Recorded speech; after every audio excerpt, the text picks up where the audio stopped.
Hello, mga kamaster, maraming salamat po sa lahat ng tumatangkilik ng Number 1 Supreme Warrior. Paki-follow and subscribe mga master para sa mga susunod pang mga kabanata. Number 1 Supreme Warrior. Kabanata 141. Lumingalinga si Ivan at naglakad papasok sa loob habang nagsasalita. Hindi nagtagal, nakita niya ang opisina ng manager. Kaya ikaw si Young Master Taylor. Hayaan akong ipaalam sa aming manager. Naintindihan naman ni Sonia at sinabing, hindi na kailangan, nahanap ko na, hindi ba?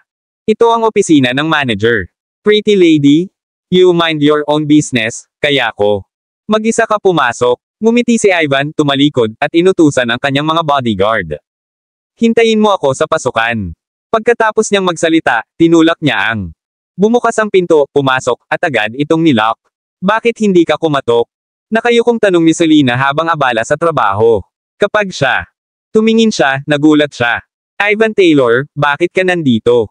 Meron si Selena. Walang espesyal na damdamin para kay Ivan. Ilang taon na ang nakalipas, si Lolo ay galit at nag-aalala. Ng reputasyon ng pamilya Taylor nang itaboy niya ang buong pamilya nito. Ang pamilya Taylor. Hindi sinisisi ni Selena ang kanyang lolo dahil dito. Ang luma. Lihim na sinabi ni Master sa kanya nang makapagdesisyon na siya at nagpalaglag.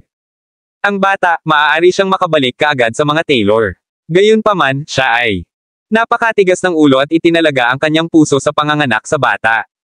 Pagkatapos ng lahat, iyon ay isang buhay at ang kanyang sariling anak. Ang bata ay walang kasalanan. Matandang guro. Pinalayas lamang ang kanyang pamilya sa pamilya Taylor, ngunit hindi ito nagtapos doon, iilan. Ang mga kumpanya ay hindi nang ahas na gamitin si Selena at lahat ng ito ay dahil kay Ivan. Nakasalukuyang nakatayo sa kanyang harapan. Haha, hindi ba pwedeng bumisita ako? Wala kang dahilan, pinsan. Natawa si Ivan at tinignan ang design ng opisina. Mukhang maganda. Medyo malaki ang opisinang ito at mukhang ang disenyo.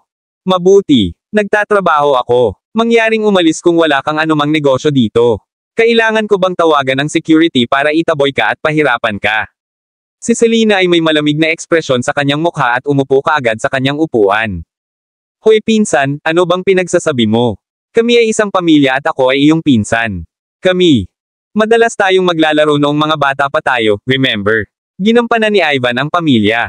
Relationship card bago sabihin, sige, titigil na ako sa paglalaro ng mga palumpong. Ang iyong kumpanya ang namamahala sa high-end na proyekto ng kapitbahayan sa South Hill Real Estate, tama ba? At alam mo na ginagawa ng pamilya Taylor. Negosyo ng construction material. So, sana magtulungan tayo for the sake ng pamilya Taylor. Ngumiti si Ivan nang may kumpiyansa at nagpatuloy, naniniwala ako na hindi ka tatanggi bilang pinsan ko. Kung tutuusin, hanggat kaya naming magtrabaho. Sama-sama, matutulungan natin ang pamilya Taylor na maitatag ang sarili bilang pangalawang class aristokratikong pamilya sa Middle Province. Walang imik si Selena at dumilim ang mukha niya. Ilang araw na lang ang lumipas mula noong aming kumpanya ng real estate ay nakuha ang piraso ng lupa. Dapat mayroon kang isang napakamaasahang network upang magkaroon. Nalaman agad.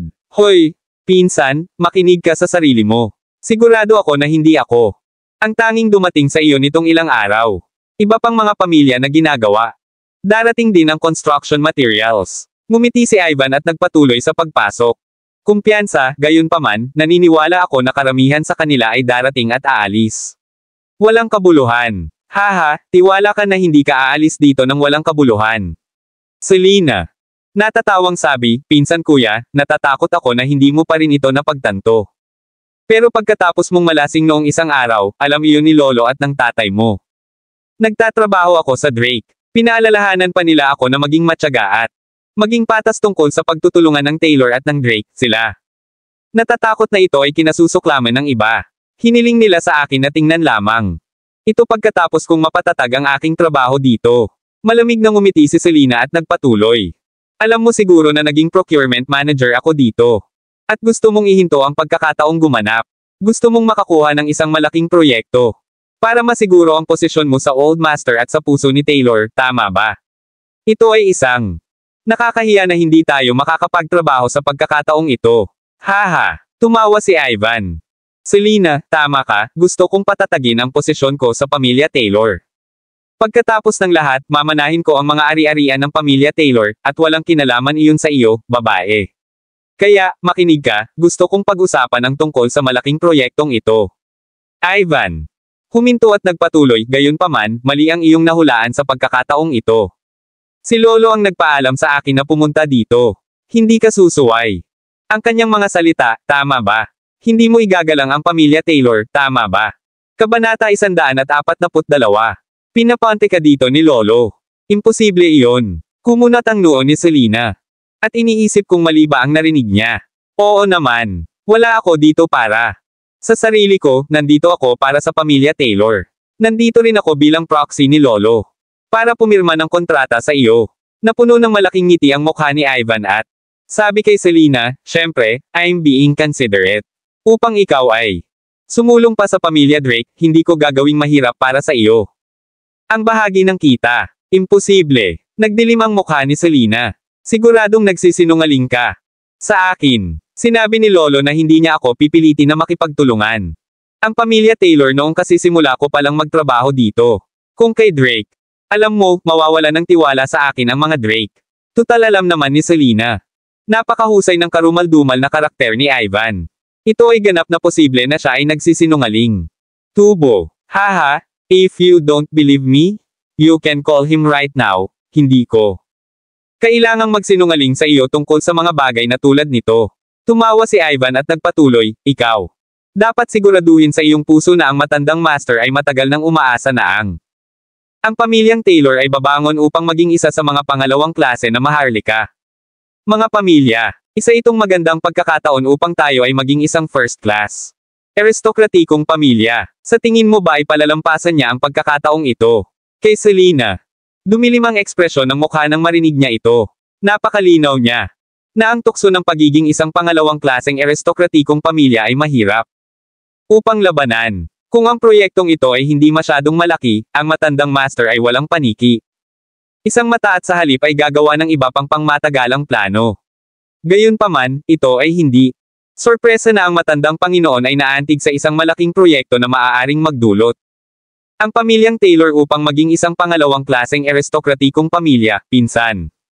Ano pang hinihintay mo, ito ay isang napakagandang pagkakataon para sa aming pamilya. Ikaw, bilang bahagi ng Taylor, ay dapat pumanig sa aming pamilya. Pagkatapos niyang magsalita ay kinuha ni Ivan ang humigit kumulang 200,000 cash mula sa kanyang bag at inilagay ito. Mesa ni Selena. Isaalang-alang ito bilang bahagi ng iyong komisyon. Pagkatapos ng lahat, ang iyong kailangan ng anak na babae ng pera para makapag-aral. Kahit malaki ang sahod mo, meron pa rin. Ilang oras bago nila bayaran ang sweldo mo, tama ba? Tsaka bagong semestre na. Simula sa lalong madaling panahon, hindi mo nais na maghintay ang iyong anak na babae ng isa pang taon, hindi ba? Nang makita ni Ivan na nanatiling tahimik si Selena with a dark expression on her mukha, ngumiti siya at nagpatuloy, ang maliit na halagang ito ay tiyak na hindi sapat na. Sigurado akong higit pa rito ang inaasahan mo para sa isang malaking proyekto. Ako. Nag-iisip na dapat kong palayasin si Fane sa bahay namin kapag hindi siya makabayad. Ang 10 milyong kabayaran sa kaarawan ni Old Master, at ayusin ang aking mga issue. Kasama siya mamaya sa ibang lugar. Ngayon, gayunpaman, tila may mas mahusay solusyon. Iminungkahi ni Ivan na itaboy niya si Fane sa pamilya kong. Pumayag si Selena na pumirma ng kontrata sa Taylors. Si Selena noon. Nagalit agad. Ivan Taylor, ano ang gusto mong sabihin? Hindi ba tayo sumasang-ayon na lutisin namin ang isyong iyon na may kabayarang 10 milyon? Itataboy mo siya at hindi mo siya kikilalanin bilang asawa ko kung hindi siya makabuo ng pera, at iyon na. Kabanata 143. Malamig na ngumiti si Ivan. Selena, masyado kang walang muwang. Siya ay dapat na yumuko sa ako at itataboy sa pamilyang Taylor kung hindi siya makabuo ng kabuuan ng pera. Sa panahong iyon, hindi mo siya magiging asawa at wala ng anumang bagay gawin sa amin. Kukuha ako ng bubugbog sa kanya at gagawin ko ang gusto ko. Ivan. Huminto bago siya nagpatuloy, I know that you're soft-hearted and you'd siguradong masama ang loob niya. Mayroon akong mungkahi para dito. Kung pipirmahan mo ang contract with me, I'd void the 10 million compensation, I can even give you 20 milyon para tulungan si Faye na bayaran ang 10 milyong reg along kasal. Ang natitira, 10 milyon ay para mabili niya ang matandang master ng regalo para sa Taylor. Tanggapin mo siya. Ang alok na ginawa ni Ivan ay talagang kaakit-akit at si Selena. Tinukso. Gayunpaman, umiling siya. No way, hindi ko maipapangako sa'yo ito. Hindi ko ito magagawa bilang miyembro ng procurement department ng Drake Group. Kung alam ni Miss Tanya ang tungkol sa suhol na ito, madidismaya siya, hindi ko kaya. Ipagkanulo ang tiwala niya sa akin at kay Fane. Haha, pinsan, tanga ka ba? Bakit? Ikaw pa rin ang kumikilos na marangal sa sandaling ito. Kailangan mong maunawaan, ang pera ko. Mabigyan ka ng magandang buhay ng iyong asawa. Makakatulong din ito kay Fane.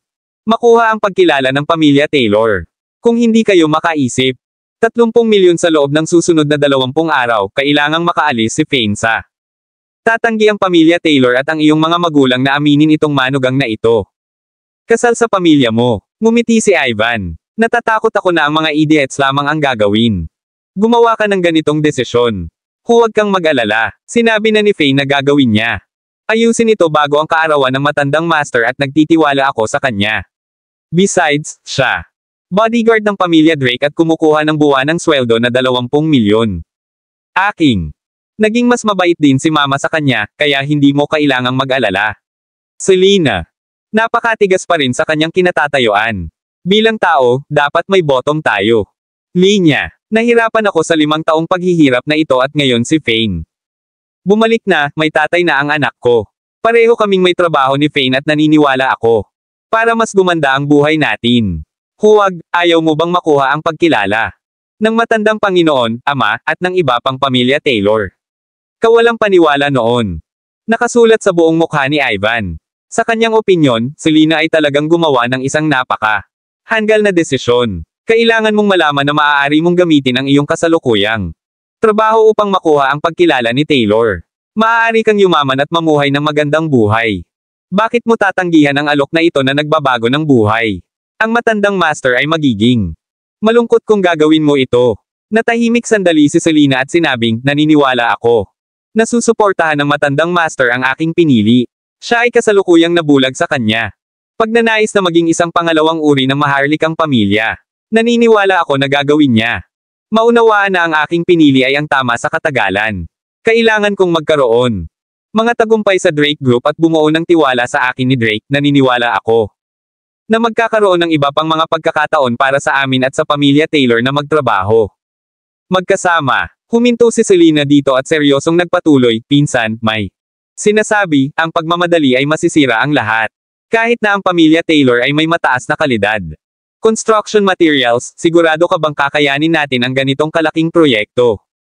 At saka, pangalawang araw ko pa lang na nagtatrabaho dito. Ano ang iisipin ng mga tagalabas kung napakabilis kong pipirmahan ang kontrata sa Taylor? Lahat ng mata ay nasa akin. Ngayon na, sumangayon si Ivan kay Selena. Gayunpaman, para makapirma siya ng ganito kalaki proyekto at patatagin ang kanyang posisyon sa puso ng matandang master, ngumiti siya. Sige, alam kong pinapahirapan kita. Pagkatapos ng lahat, ito ay pangalawang araw mo sa trabaho. Paano ito, dadating ako ng ilang araw mula ngayon. Gayunpaman, hindi mo ba pinirmahan ang kontrata sa ibang konstruksyon? Mga supplier ng materyales, okay. Kabanata 144. Kumaibot ang sulok ng bibig ni Selena nang dumilim ang mukha niya. Ivan, ako. Dapat ay ginawa itong napakalinaw sa iyo. Hindi mo ba naiintindihan na hindi ito tungkol sa ang timing? Ito ay tungkol sa mga prinsipyo. Hindi ba dapat nating isaalang-alang ang pamilya Taylor? Pangmatagalang benepisyo at hindi nagmamadali sa mga bagay-bagay. Hoy, naglakas loob ang matandang master. Alok dahil tiwala siya sa kalidad ng pamilya Taylor. Construction materials. Isa ka sa mga Taylor kaya alam na alam mo ang kalidad ng ating mga construction materials. Palagi naming pinapanatili ang aming reputasyon. Malinis, tama. Kailangan mong magtrabaho sa isang kumpanya kahit papaano. Nagtatrabaho sa. Tayo ay walang pinagkaiba. Bukod, dapat kang magkaroon ng higit na tiwala sa iyong sarili. Pamilya. Napangiti si Ivan at mas naaninag ang kanyang sinseridad. Nag-alinlangan si Selena. Kasi totoo yung sinabi ni Ivan. Kung pwede lang niyang pangasiwaan ang Drake Group. Chismis sa likod niya. Nagtiwala siya sa material na kalidad ng Taylor Group. Selena, pumayag ka na. Ang 200,000 na ito ay isang token of appreciation lang. At isa pang 20 milyon ay papunta na. Patawarin ko si Fane at hindi mo na kailangan. Bayaran mo ako. I-save ang 10 milyon para sa iyong sarili. Bibigyan din kita ng isa pang 10 milyon para ihanda ni Fane ang regalo ng matandang master. Pagkatapos ay hindi ito tumingin. Grabe sa inyong dalawa. Higit sa lahat, pakikitunguhan ka ng Taylor at ni Fane. Mas mabuti. Kaya, bakit hindi natin dapat gawin ito? Ito ay napakagandang deal. Sa mga nachismis sa likod natin, mapapatunayan natin ang ating sarili sa pamantayan ng ating kalidad. Ang pagiging maaasahan ang magiging pinakamahusay na paraan upang patunayan na kami ang pinakamahusay partner na makakatrabaho. Ang pilak na dila ni Ivan ay pinakawalan sa buong potensyal nito. Sa sandaling iyon, gusto kong magkaroon ng mas maraming oras para mag-isip. Pakibalik ang pera dahil hindi ko kukunin ang pera mo kahit nagtatrabaho tayo. Magkasama, tiningnan ni Selena ang pera sa mesa bago sinabing, ikaw. Dapat malinaw sa uri ng tao ako. Hindi ako papayag na bumili ng partnership.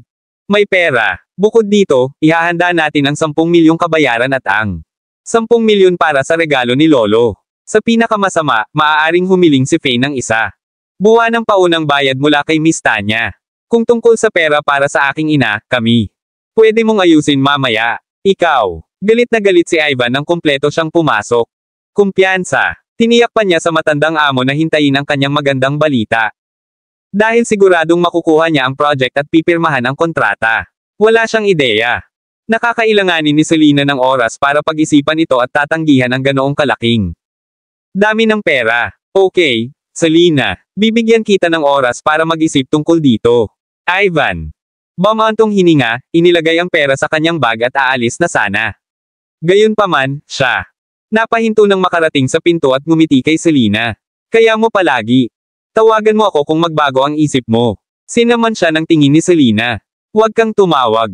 Ako si Selena. Alam ko kung ano ang ginawa mo sa pamilya ko sa nakalipas na 5 taon. Aking likod. Ang mga taong mapanlinlang na tulad mo ay hindi karapat-dapat na tawagan ako sa aking unang pangalan. Haha, mukhang gusto mo pa ring tawagin kong Selena Taylor. O kaya, knucklehead. Tumawa si Ivan at naglakad palabas ng opisina, taon na ang nakalipas. Pinilit ni Selena na ipanganak ang bata at hindi niya pinansin ang mga Taylor. Dissuades. Dahil sa katigasan ng ulo, tinawag ni Ivan na knucklehead si Selena. Tuwing nagkikita sila, sa pagkakataong ito, hindi na niya ito tatawaging Selena. Kung hindi niya kailangang makapasok sa kanyang magagandang grasya. Kabanata 155. Sino iyon? Young Master. Napatingin ang isa niyang alapairs kay Fane. Siya ay walang bakas kung sino si Fane. Yun yung brat na bumugbog sa akin last time. Shit! Hindi ko siya papayagang makatakas sa pagkakataong ito. Galit na galit si Neil. Habang sinasabi niya iyon sa lalaking katabi niya. Isa itong auction house, bata. Master, hindi nararapat na makipag-away dito. Agad naman siyang pinayuhan ng lalaki. Pagkatapos ay sinabi niya, bagaman makapangyarihan ako, nangangahulugan ito na hindi ako gumagalang. Ang amo nitong auction house kung gagawa ako ng eksena dito. Ikaw, Neil. Tumingin sa lalaking nakasuot.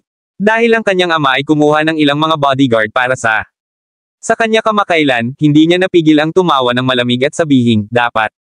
Kalimutan mo na, hindi ka tugma sa kanya. Nagtrabaho ako ng mga 20 ruffians pabalik. Noon at lahat sila ay wala pa ring kapare sa kanya. Nang matapos niyang sabihin na, agad niyang ipinagpatuloy, let's do it this way, you can go out there. At kumuha ako ng 50 hanggang 60 katao. Maghanap ng mga tao sa ilalim ng Old Roger.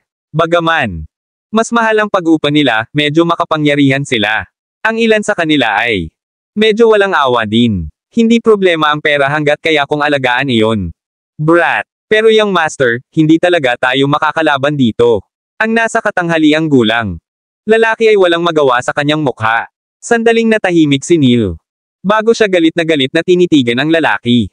Aniya, ano ang mali sa akin? Ama na kumuha ng tanga bilang bodyguard ko. Hindi ko hiniling na bugbugin mo siya. Dito diba? Ang sinasabi ko lang sa iyo na gawin ay maghanap ng ilang mga tao na gagawin. Hintayin mong makalabas ang brat na yan sa auction house para tayo na ang bahala. Sa ibang lugar siya. Napakapait ng tingin ng lalaking nasa katanghaliang gulang.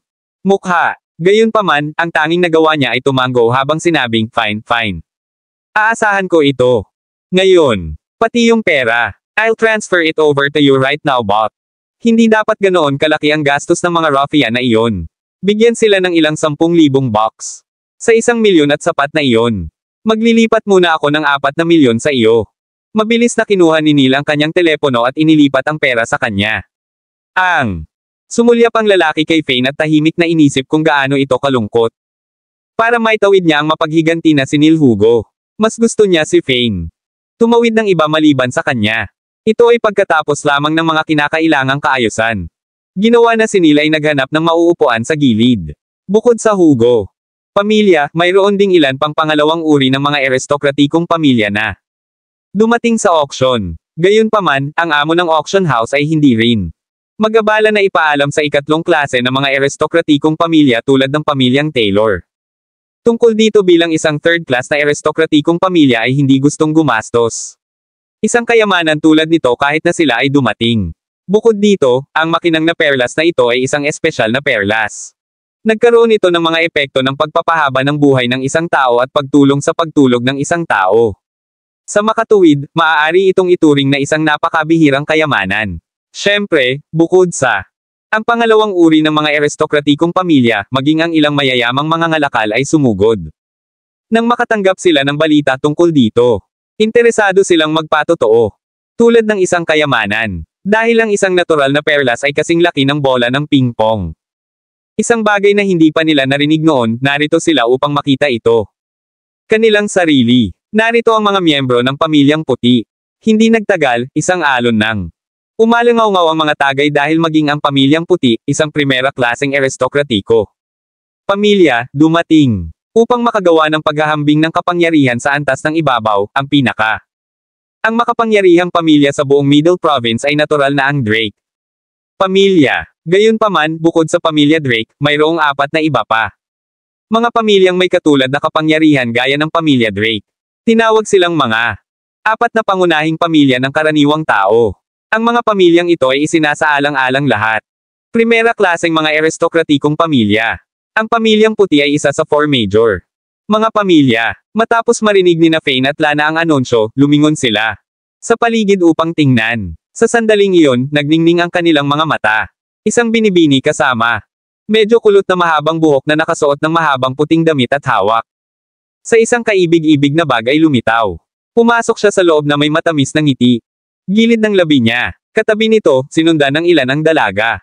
Mga bodyguard. Sa isang sulyap, kahit sino ay makaramdam ng hindi kapani-pani walang pagre-refresh. Sa pamamagitan lamang ng pagkakita sa kanya. Ito ang ginang ng White family, Rue White. Pagkatapos ng A. Napansin siya ng mayamang mga ngalakal, nagningning ang mga mata niya habang sinasabi, sa mas bata na ito. Henerasyon ng magagandang babae, ang dalagang ito dito ay madaling makipagkompetensya. Kasama si Selena. Kabanata 156. Depende yan. Iisipin ng ilang tao na si Selena ang pinakamaganda at parang mas pambabae dahil kapag ang babae ay umabot sa edad na 25 hanggang 26. Mukha silang pinakakaakit-akit. Gayunpaman, si Rue ay isang hindi kapani-pani walang inosente. Dalaga at bukod pa, 22 lang siya at single. Mula nang marinig ng mga tao tungkol sa kasal ni Selena at kung paano siya nagkaroon ng anak, ang mga young masters na tumugi sa kanya sa likod ay lumipat na ngayon sa Rue. Tsaka sa tingin ko, silang dalawa ay isa sa mga magagandang dilag.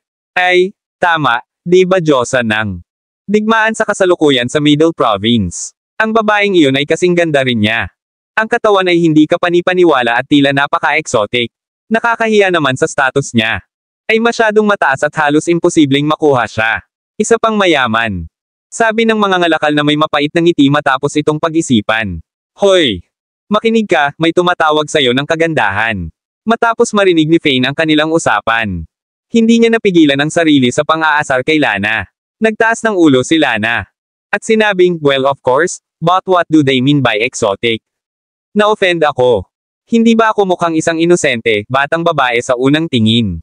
Sa sandaling iyon. Gayunpaman, talagang lumapit sa kanila sina Ken at Michael. Ay nako, hindi naman. Itong asawa ni Selena, si Fane. Nakatayo sa harap ni Fane, si Michael. Sinadyang bulalas nito ng malakas na parabang nag-aalala na ang mga tao sa paligid. Ay hindi siya marinig. Tulad ng inaasahan, maraming tao, kasama si Rue. Nakara-rating lang ay napalingon sa direksyon nila matapos marinig ang sinabi niya. Yung lalaki ni Selena, hindi siya patay pagkatapos maglingkod sa militar para sa 5 taon. Nakabalik na siya. Maraming mga veterano ang bumabalik. Kamakailan lang. Mukhang hindi pa patay ang takeout delivery boy na iyon. Sinundan sila pabalik. Kaagad, ang mga tunog ng mga talakayan ay nagsimulang punan ang silid. Hey, Michael? Tama ba? Nandito na rin si Young Master Ken, kaya ganito. Coincidence talaga. Ano nga ba ang ngayon, na tumakbo sa medyo A? Iilan sa mga romantikong karibal ko. Humalaklak si Fane ngunit agad ding lumamlam ang kanyang ekspresyon. Aniya, hindi magandang ugali ang magka-crush sa asawa ng iba. Hindi. To mention, you guys are quite the clingy type even though she has obviously walang nararamdaman para sa inyong dalawa. Ikaw. Parehong kinuyam ni na Michael at Ken. Sabay-sabay ang mga kamao nila. Sila ay hindi kapani-pani walang nagalit mula noong brat na ito. Nagkaroon ng lakas ng loob na tawagin silang clingy. Gayunpaman, isang babaeng tulad ni Selena. Isang taong handa silang maging clingy. Hey, Fane, sinusubukan mo. Sadyang galitin ako, hindi ba? Hindi ako mahuhulog sa mga pakulo mo. Hindi ito nangyari. Matagal bago ngumiti ulit si Ken habang nakatingin kay Lana sa tabi ni Fane. Siya noon. Nakangiting nagsalita, sino ang babaeng ito, Fane? Pareho ninyong sinadya na maupo sa isang liblib na lugar sa isang malawak na bukas na bulwagan. Huwag kang maglakas loob na sabihin sa akin. Hindi mo siya kilala. Hey, ganun ba talaga kaimportante na malaman ang tungkol sa akin? Relasyon sa kanya. Ano ang kinalaman nito sa iyo? Sa kay Fane. Mata, pareho silang nakakainis na langaw. Oh please, ikaw. Huwag kang maglakas loob na sabihin, ha? Ang sagot ni Fane ay lalong nagpagulo sa kanila. Kahit na. Kung sasabihin sa kanila ni Fane ang tungkol sa kanilang relasyon, hindi sila maglalakas loob na i-validate ito. Sa bagay, gayunpaman, hindi sapat ang katapangan ni Fane upang ipaliwanag ang anuman tungkol sa kanilang relasyon. Kaya sa kanilang mga mata, si Fane ay nagkasala at natatakot. Nalaman ng mga tao kung paano siya naging sugar baby sa ibang tao. Wala akong dahilan para sagutin ka. Malamig na tumawa si Fane habang nakikiramdam. Labis na hindi nasisiyahan. Kabanata 157. Buntong hininga, baka asawa ng mayamang mga ngalakal ang babaeng iyon, di ba? Ang panunood sa kanyang palso ay nagkakahalaga ng higit sa 1 milyon. Gayunpaman, ang tanging. Ang pinagtataka ko lang ay kung bakit siya nakamaskara at naka-shades. Bumantong hininga si Ken bago sinabing, kaya naniniwala ako kahit hindi ko sinasabi. Kahit sinong matalino ay mahuhulaan ang relasyon ninyong dalawa. Tama, walang paraan, di ba? Si Fane ba talaga ang asawa ni Selena? Iyon ay imposible, tama. Ang lakas ng loob niyang maghanap ng ibang babae kapag Selena. Napakaganda ba? Nang marinig iyon ng isang medyo may edad na mayayamang mga ngalakal, siya ay nabigla. Sino ang nakakaalam kung ano ang dahilan? Tingnan mo ang mayamang babae, siya. Hindi ganoon katanda, plus ang kanyang katawan ay kamangha-manghang kakaiba. Lalaki, para sa isang mayamang babae tulad ng sa kanya, kahit na hindi niya ako bigyan ng pera, handa din akong gawin ibang bagay sa kanya. Hayaan mo kung bibigyan niya siya ng pera. Isa pang matanda. Hindi napigilan ng lalaki ang sarili habang palihim na lumunok habang nakatingin. Ang sexing legs ni Lana. Oo, papayag din ako kung ako siya. Isang bata. Master mula sa isang pangalawang class aristokratikong pamilya sa tabi nila ay din. Sobrang excited. Aniya, kahit na ako ang mag-forking ng pera, gagawin ko. Magboluntaryo din ako. Hindi ako asawa ng isang mayamang mangangalakal. Bukod. Bakit iniisip mo kung anong uri ng relasyon namin ni Fane? Naging mapait ang ekspresyon ni Lana at napakalamig ng boses nito. Ito. Naramdaman ng lahat na parang bumaba ang temperatura ng buong silid. Ilang degree. Ang malakas na pahayag na iyon ay talagang nagpatahimik sa maraming tao. Doon na nag-uusap tungkol sa kanila. Siyempre may kinalaman sa akin. Michael. Sa wakas ay nagsalita sa sandaling iyon at sinabing, ang pahayag na iyon ay nagpapatunay na si Fane ay niloloko ang kanyang asawa para maging sugar baby. Hey, kung talagang kaya niya.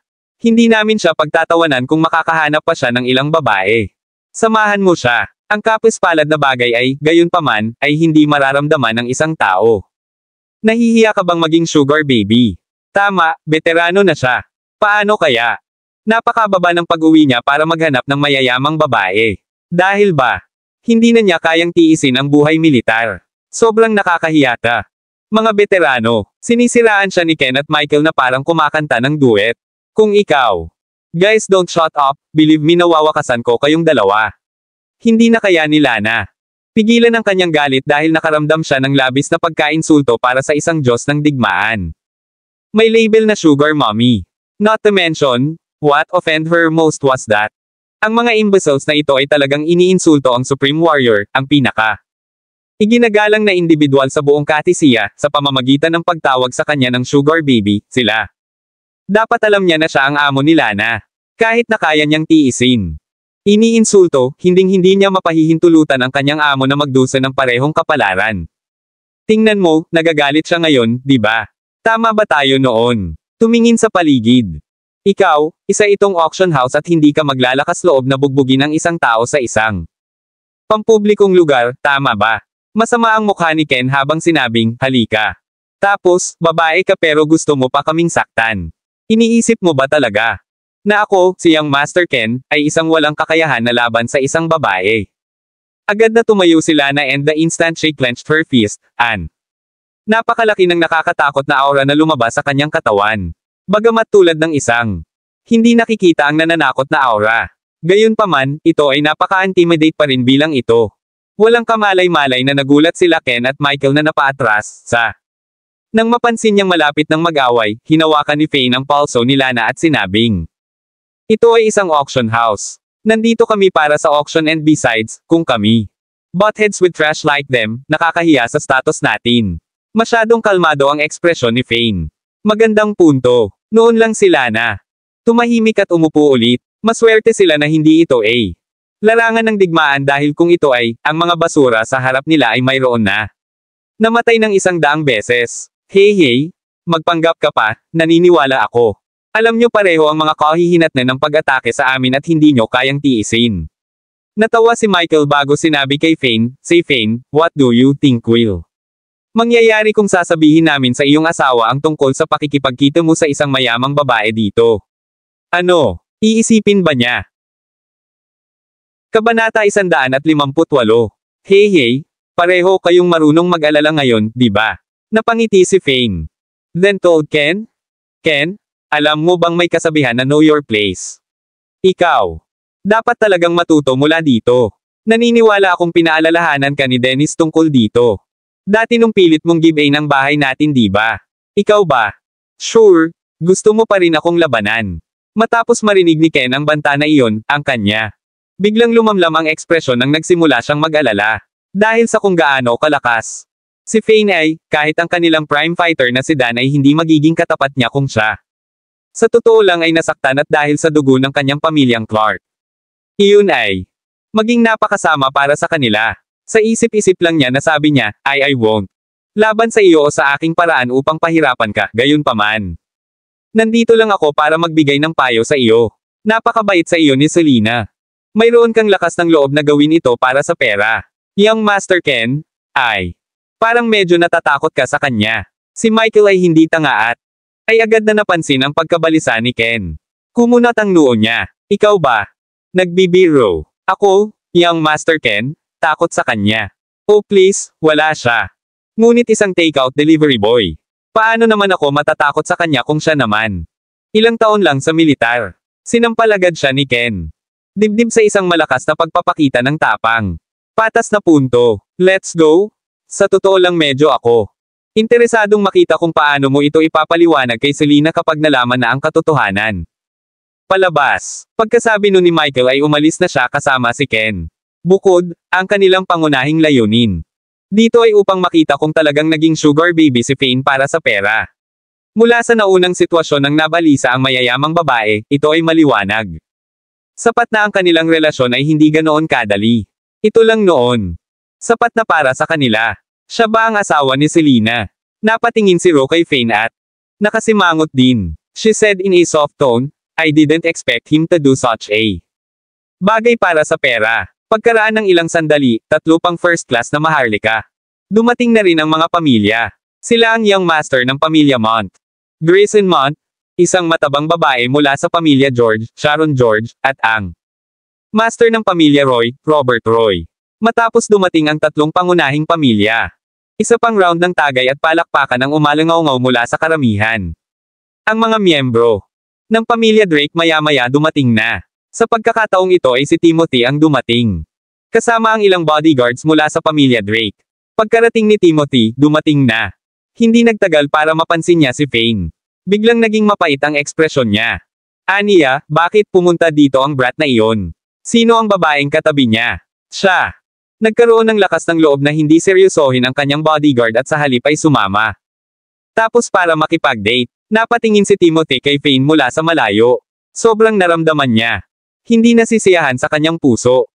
Gayunpaman, hindi nagtagal ay nagpasya siyang magpanggap na hindi siya nakikita.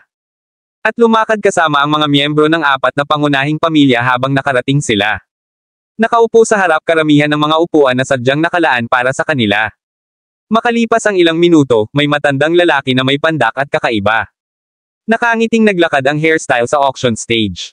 Ang dami nating tao dito ngayon. Maging ang ilang mayayamang mga ngalakal na hindi namin alam. Ang kaganapang ito ay naruroon din dito ngayon. Ibinaba ng matandang lalaki ang tingin sa ibaba. Stage at nakangiting nagsalita, "Let me start with an introduction, I'm Teday's supervisor." Nang matapos ang pagpapakilala, sinabi ng matandang lalaki, "Ayan. Ay isa lamang item na isusubasta natin ngayon at ito ay walang iba kundi ang A. Kumikinang na perlas na dati nating nakuha. Ang bagay na ito dito ay isang mahalaga. Kayamanan talaga. Hindi lang ito kasing laki ng bola ng ping-pong, mayroon din itong epekto ng pagpapahaba ng habang buhay ng isang tao at kung ilalagay ito malapit sa kama ng isang tao, makakatulong ito sa kanila. Matulog. Sige na, sabihin lang sa amin kung magkano ang base value. Lahat. Dito ay sobrang abala. Mukhang naiinip ang young master ng pamilya Mont. Habang diretso niyang sinabi iyon. Oo, kailangan ko pang mag-lunch sa lalong madaling panahon. Si Sharon, na napakataba ng mukha, ay hindi malinaw na bumulong sa kanyang mga salita. Kumakain ng popcorn. Halatang heavy eater siya. Paghusga mula sa laki ng katawan niya, baka nasa 200 pounds ang bigat niya. Kabanata 159.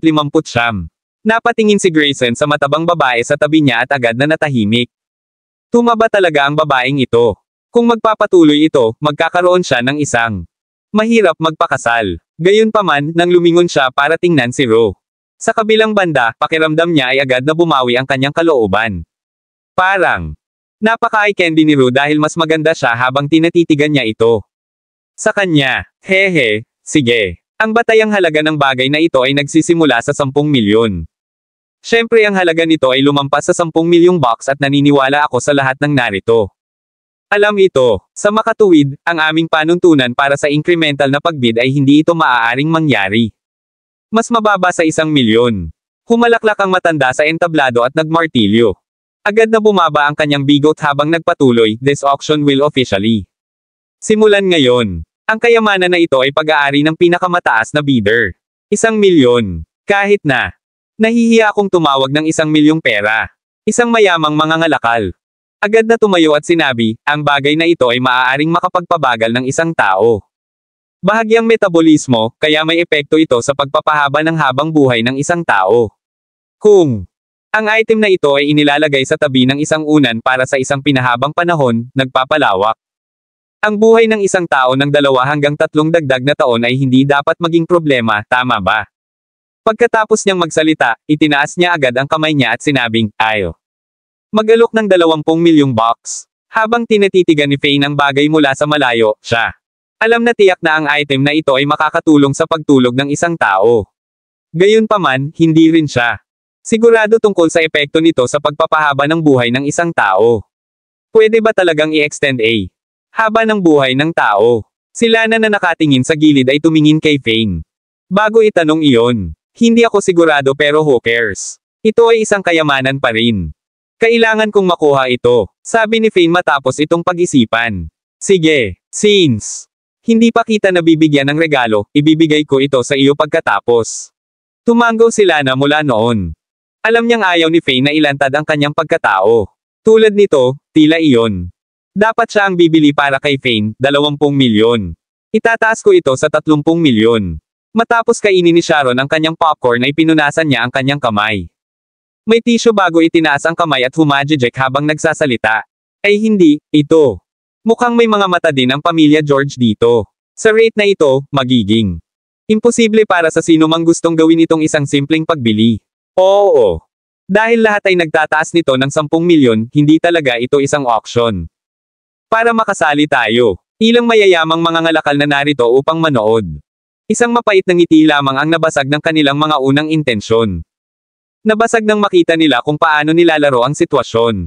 Sige, miss. Talagang alam ni Sharon ang kanyang mga bagay. Nasa 30 milyon na ngayon ang offer price, nandyan ba? Sinong gustong magbid? Napangiti ang matandang lalaki at tumango. Sa entablado, tinansya nila na ang perlas na ito ay nagkakahalaga ng $1 bilyong. Iyon ay dahil ang perlas na ito ay talagang katumbas ng halaga. Gagawin ko, itataas ko. Hanggang 40 milyon. Bulalas ni Ken. Hehe. Young Master Ken, tatabi ako. Ikaw kung ito ay iba pa. Gayunpaman, ako rin, nakatutok sa larwang ito. Humalaklak si Michael at agad na nagtaas ng kamay at sinabing, I'll raise it ta. 50 milyon. Nang matapos ay lumingon siya kay Fane at palihim. Bumulong sa kanyang puso, kung manalo ako sa bid para sa larwang ito at ibigay ito sa kanyang asawa, ay tumangging maniwala na mananatili pa rin itong tapat sa kanya para sa isang Reg Along ganito kamahal. Not to mention, I'll show her the picture of him and that wealthy lady. Baka, sa sobrang galit, bigla kanyang lokohin. Sa isiping iyon, tahimik na napalunok si Michael. Pabigla-bigla rin nanganak si Selena kay Kylie. Sa galit na si Faye na iyon, di ba? Kabanata 160. Bakit hindi mo ako bibilhan mamaya? Magtaas lang ng random na numero.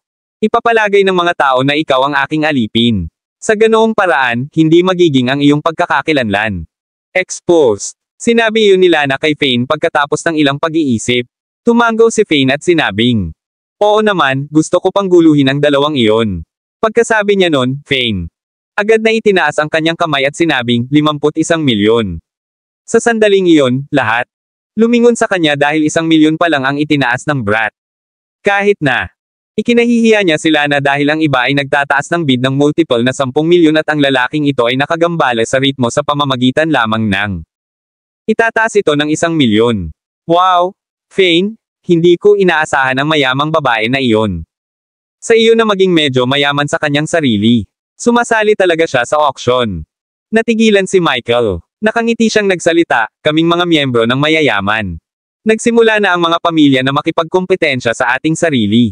Sa makatuwid, ikaw. Dapat kalimutan na lang ito ng mga mangangalakal. Itago mo lang ang iyong pera at manatili. Investments, okay. Pagtaas ng bid sa multiple ng 1 milyon. Parang hindi nila matiis na hatiin ang kanilang pera. Agad namang nagsimula si Neil. Tumatawa. Pagkatapos ay itinaas niya ang kanyang kamay at sinabing, magtataas ako ng 60 milyon. Ikaw. Maaaring baliwalain ang bid ni Fane ngayon. Matapos marinig ang pahayag na iyon, ang mga ekspresyon sa maraming mayayamang mga ngalakal ay naging mapait. Halata na sa kanila iyon. Hindi nila maagaw ang item. Bagaman maaari pa silang makipagkompetensya. Ngayon, malapit na silang hindi makayanan ang pressure mula sa major. Mga pamilya. At saka, kahit na nag-away sila ng husto para agawin ang item, gagawin. Hindi ba ito nakakasakit sa kanila? Iyon ay isang bagay na kailangan nilang seryosong isaalang-alang. Hey, Young Master Neil, sigurado ka ba na mababaliwala mo ang bid ko? Presyo, minamaliit mo talaga ang kaibigan ko dito. Humalaklak si Fane at Franca. Sumigaw, 100 milyon. 100 milyon. Ang gilid ng marahas na umawang ang bibig ni Neil. Ayaw lang bang makipaghiwalay ang brat na ito? Pera niya kanina. Paano niya basta-basta natataas ang halaga? Ito. Ipinakita ni Brat ang kanyang kamay nang hindi nagpapatalo sa paligid ng Bosch. Ang pamilya Mont. Gulat na napatingin si Grayson kay Fane. Bulalas niya, sigurado ang Brat na ito. Kawili-wili. Lumapit si Ken sa gilid ni Michael at sinabing, Young Master. Si Michael, kahit papaano ay may nararamdaman akong masama. Paanong mayaman iyon? Napakayaman ng babae. Napakakaunting mayayamang mga ngalakal na maaaring basta-basta mag-alok ng 100 milyon, pabayaan ang isang babae. Kung ginagamit siya ng babaeng ito. Pera ng asawa, imposibleng mag-alok siya ng 100 milyon. Box na may napakaliit na pagsasaalang-alang. Hindi bababasa, kakailanganin niya ang kanyang lalaki. Pahintulot na gawin ito, tama ba? Sariling pera kaya ito? Babae ba siya? Entrepreneur. Mukhang ito lang ang dahilan na may katuturan kung kaya niya gumastos ng ganoong uri ng pera sa paraang may kumpiyansa.